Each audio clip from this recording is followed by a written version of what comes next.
Gorbachev and Castro. Behind the smiling faces and carefully staged photo ops, the Soviet leader delivers a message about free elections and Castro's economic quagmire. This is the CBS Evening News. Dan Rather reporting tonight from Havana. Good evening.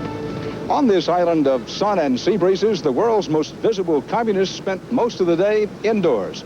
Fidel Castro and Mikhail Gorbachev, both with reputations for being world-class talkers, talked for more than 6 hours behind closed doors. And by all accounts, there was plenty to talk about.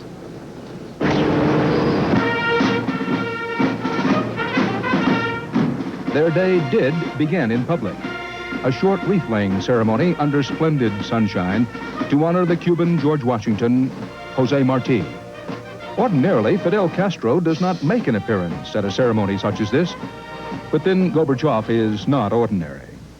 Standing side by side, Gorbachev and Castro watched the ceremony unfold and then quickly swept themselves inside, a few feet away to the headquarters of the Cuban Communist Central Committee, and the beginning of a long day of discussions. Soviet diplomats insist Gorbachev came all the way to Cuba to listen, not to dictate. But the estimated $5 billion they spend annually in direct aid to the Cubans does give Gorbachev the power of suggestion, to suggest to Castro that changes, some kind of changes, have got to be made in the stagnating Cuban economy. Mikhail Sergeyevich Gorbachev остановился на... Soviet Foreign Ministry spokesman Gennady Gerasimov said the talks were held in a friendly atmosphere, adding that Gorbachev told Castro he wants a gradual balance of economic ties between the two nations. Translation, the Cubans have to stop depending on the Soviets for so much and at least try to earn more for themselves. But Gerasimov added that Gorbachev described in detail to Fidel Castro results of recent elections inside the Soviet Union, elections in which candidates opposed to the Communist Party ran for office and in some cases won. Castro, who barely tolerates any dissent in Cuba, was not recorded as giving any reply. The two leaders went briefly for an afternoon tour inside the Cuban Technology Exhibition, also talked about something you might not expect, drugs. Castro told Gorbachev drugs were, quote, a very serious problem in Latin America and getting worse. The Cubans choreographed a separate schedule for Raisa Gorbachev. She spent much of her day out walking among the public, while her husband and Castro were doing all of that talking. There is, and this cannot be emphasized too often, a lot in common between Mikhail Gorbachev and Fidel Castro, but there are some fundamental differences about the future of communism. With me is CBS News correspondent Juan Vasquez, and Juan, one of the differences seems to be the way that Gorbachev chooses to deal with those who disagree with him. Dan, while the Soviets are now tolerating at least some opposition, Fidel Castro is tough, very tough on those here in Cuba who oppose him. Still, there are beginning to appear what Western diplomats call tiny cracks in Castro's regime. For 30 years, meetings like this just didn't happen, not in Cuba. Certainly not on a rooftop terrace near downtown Havana. Never before a television camera. Before, anyone caught at a dissidents meeting would have drawn a long, hard stretch in the Cuban jail. Even today, only a tiny handful dares to speak up, but this is how it began in the Soviet Union, too. We don't have bullets, machine guns, or cannons, he says. We do have ideas. Their only weapon is this, a two-page, poorly printed newsletter that dares to call communism a failure.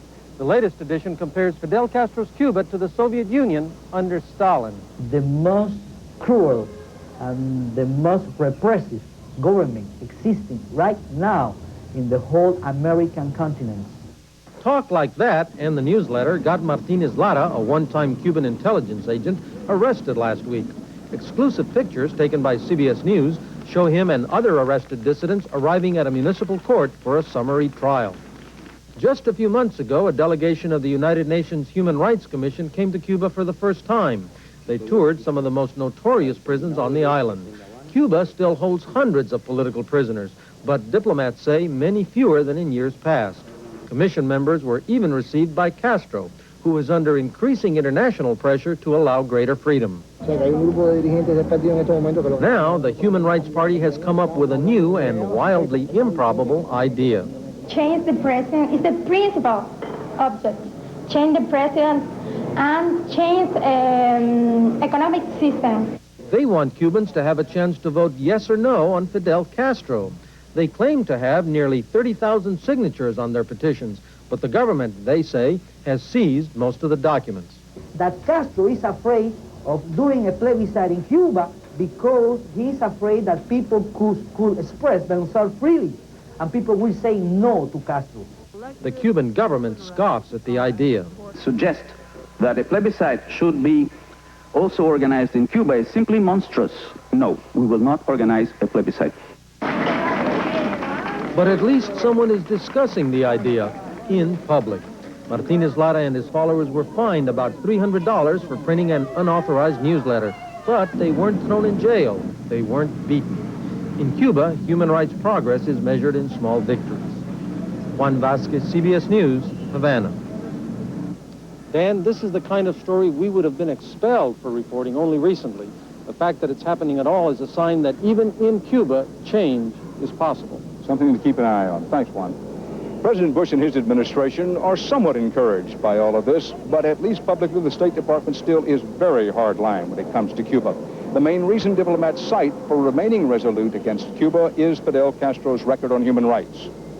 Now, there's a lot more to come on tonight's CBS Evening News. Bob Schieffer is in New York with details of the day's other major stories, and later in the broadcast, we'll be back here in Havana with correspondents Barry Peterson and Bernard Goldberg.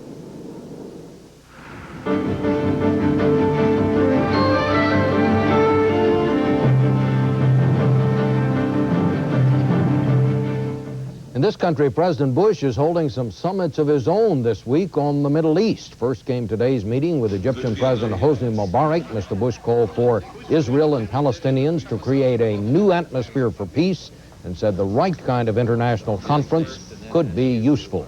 The next round comes on Thursday when Mr. Bush meets with Israeli Prime Minister Shamir. The federal government further tightened airline and airport security today as CBS News was told that new anti-American terrorist attacks could be coming soon. Our coverage on that starts with Bill McLaughlin in London. The group that is believed to have carried out the bombing of Pan Am 103 is planning new attacks on American targets. Sources closely linked to Mideast terrorism have told CBS News that a terrorist coalition is plotting revenge attacks about 10 days from now, over the weekend of April 15th and 16th, the third anniversary of the U.S. bombing of Tripoli and the headquarters of Libyan leader Colonel Gaddafi. The sources whose warnings are deemed highly credible by Western European intelligence officials say the Libyan Secret Service has asked 3 terrorist groups to design an attack. They are Ahmed Jibril, whose Popular Front for the Liberation of Palestine General Command is the prime suspect in the Lockerbie bombing, Abu Nidal, who specializes in airport and synagogue assaults, and Fusako Shigenobu, seen in this rare photo, who runs the radical Japanese Red Army.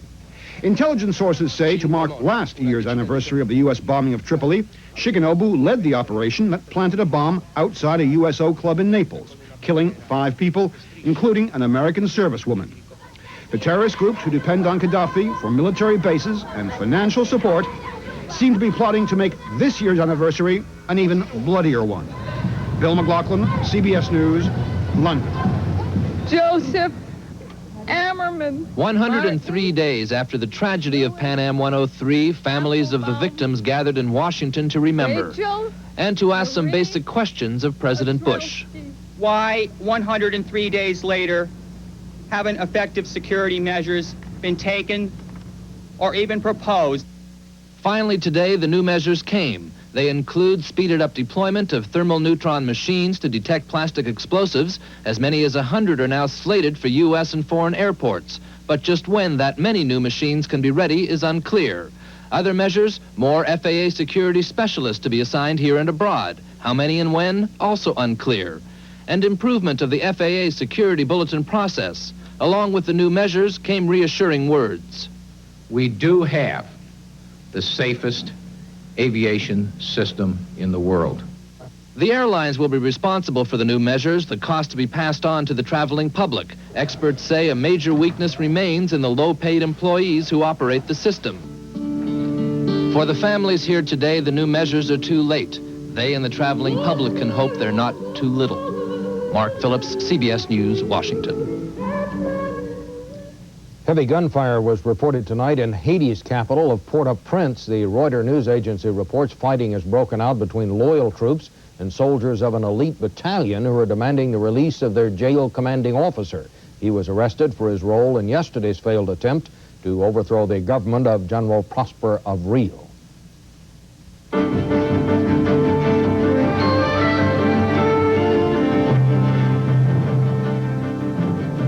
Most of the remaining oil has been pumped from the Exxon Valdez, and work to refloat the damaged tanker will begin tomorrow.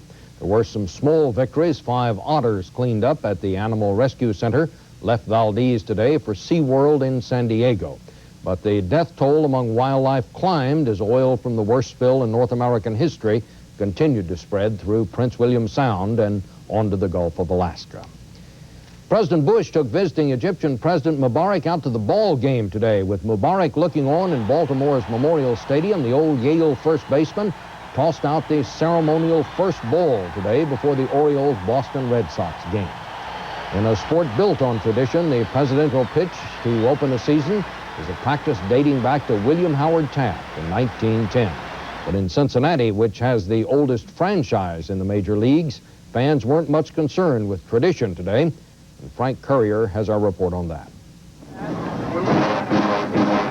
A parade of Reds fans, a rite of spring in Cincinnati. But the magic of opening day is shadowed by a storm cloud of scandal over baseball legend Pete Rose. The people are fed up with it. I think people are behind Pete, and I think they've always been in Cincinnati. The beleaguered big league king of hits and Reds manager made his first appearance before the hometown crowd since the baseball commissioner began investigating Rose and his alleged ties to gambling. I'm just like you. I'm waiting for an announcement, and you're waiting for one. Give Pete a chance. Are you saying give Pete? People are talking and singing about little else in Cincinnati. The scandal has stunned Rose's staunchest admirers and disenchanted starry-eyed children. He's not going to be a hero anymore. 11-year-old Pete Rose. He got 1 for 1 there. Glenn Carter was Pete Rose's Little League manager in 1952. The controversy, he thinks, is poisoning youngsters. Things like this is going to put questions in their mind as to what's right and what's wrong. There you go. In the working-class neighborhood where Rose grew up and played ball, Little Leaguers don't know what to think. I think that he shouldn't be the coach anymore, because if he was gambling and all, that he might do it again. He's been gambling his house and his Porsches and stuff. Does that bother you? No. Coach Bob McCarthy thinks parents should stop using athletes like Rose as role models for children. His 10-year-old son, Nick, would agree. Do you think Pete Rose really owes everybody an apology? Yeah. I mean, for breaking some of the little kids' hearts and stuff. It's thinking that, like, he was so great, then all of a sudden we see that he's a gambler. The verdict on Rose may be weeks away, but his public image is in shreds, and some say this could be the last opening day for a big league legend whose hits and hustles made him a hero and whose alleged errors could cost him his career. Frank Courier, CBS News, Cincinnati. Incidentally, in those games today, the Reds beat the world champion Los Angeles Dodgers 6-4. The Orioles beat the Red Sox 5-4 in 11 innings. Well, Dan Rather will be back with more from Cuba in just a moment.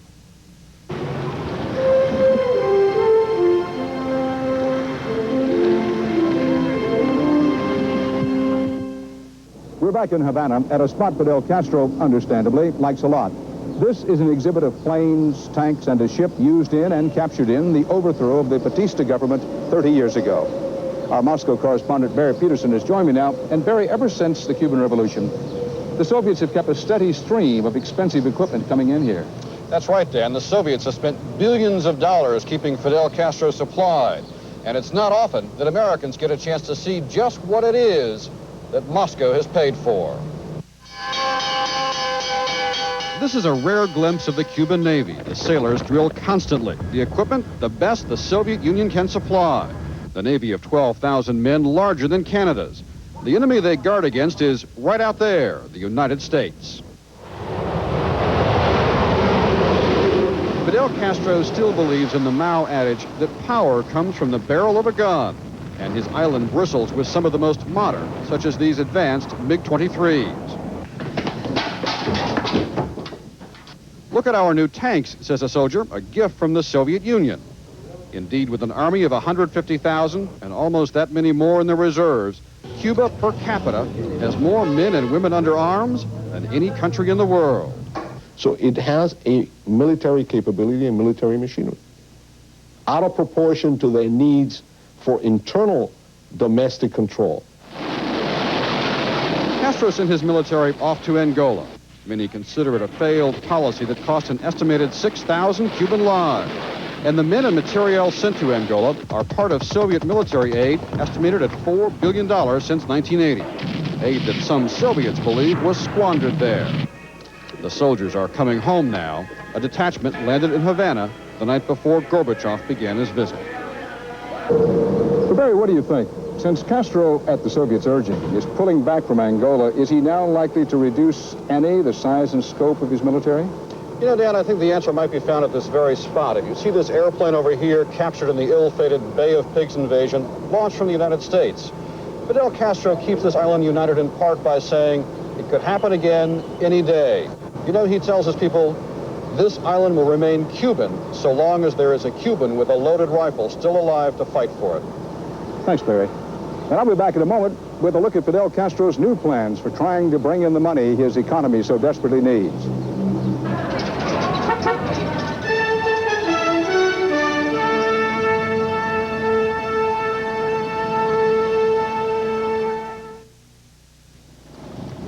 We're now at Revolution Plaza in downtown Havana, and with me is CBS News correspondent Bernie Goldberg.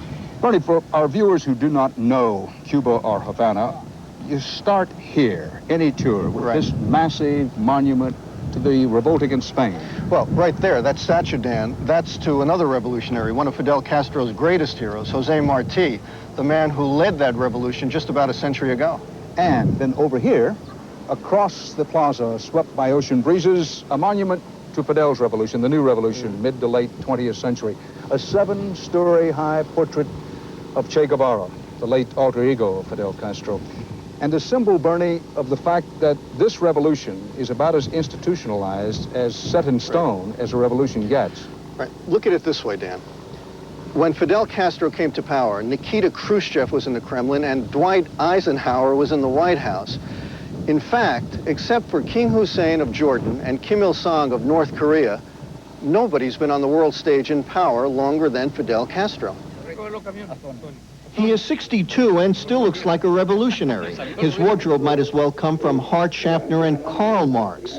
Never mind that Mikhail Gorbachev is opening up the Soviet Union. Fidel is a dictator from the old school.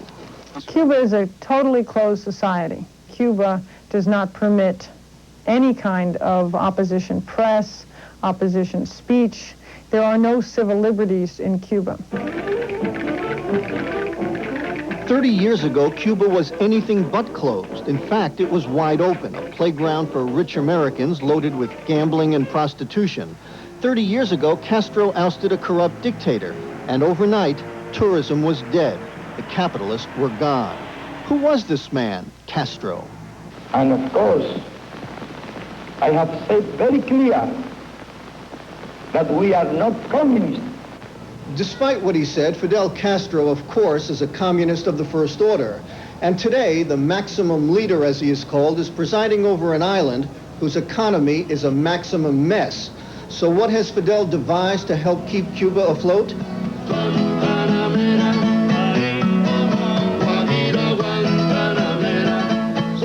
Fidel Castro, the staunch anti-capitalist, is bringing the capitalists back. Capitalist tourists relaxing in a place that sounds like a contradiction in terms. A picture postcard, communist dictatorship. It is not a free country. Not at all. And we feel free. That's very strange. I don't know how they succeed in doing this. Well, they put you off in a beach all by yourselves. Is how they do it. Probably, yes. They come from France and Canada and Spain and West Germany and just about every place else. Hardly any, though, from the United States, which still restricts travel to Cuba. They've even got topless capitalists here. Cuba desperately needs their money to buy machines and spare parts to keep the country going. 30 years ago, Castro came out of the hills and led the revolution. And he said, Cuba is no longer going to be the country club for the capitalists. That's right. I got to tell you, I look out here, and this looks like a country club for the capitalists. Mm-hmm. But it was not the country club that we used to have. Rolando Masvidal is a tourist official who says today's tourism is different. No more gambling, no more prostitution, no more decadence. Still, it's ironic. The regime that has no use for capitalism can't get enough capitalists. A lot of capitalist tourism would be very good. But not capitalism. Not capitalism. I am sure he said that. That may lose something in the translation for me.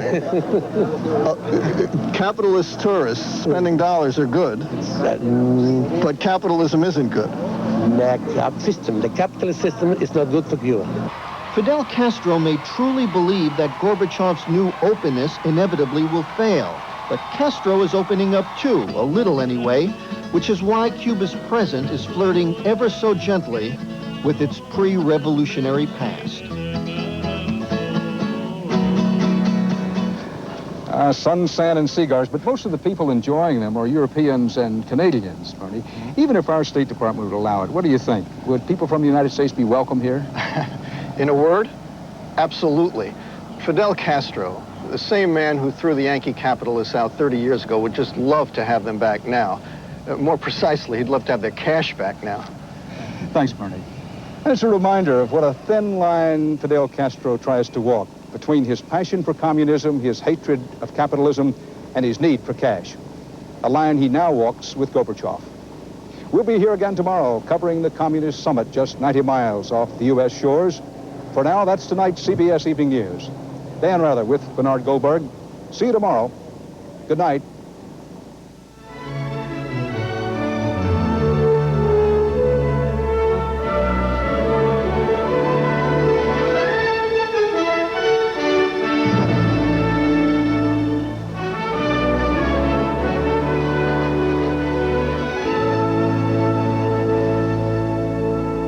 I'm Kathleen Sullivan. And I'm Harry Smith. Tomorrow, the most powerful woman in Cuba talks about the Gorbachev visit. Also, families split by the revolution, live from Havana on CBS This Morning. This is CBS. Filling a job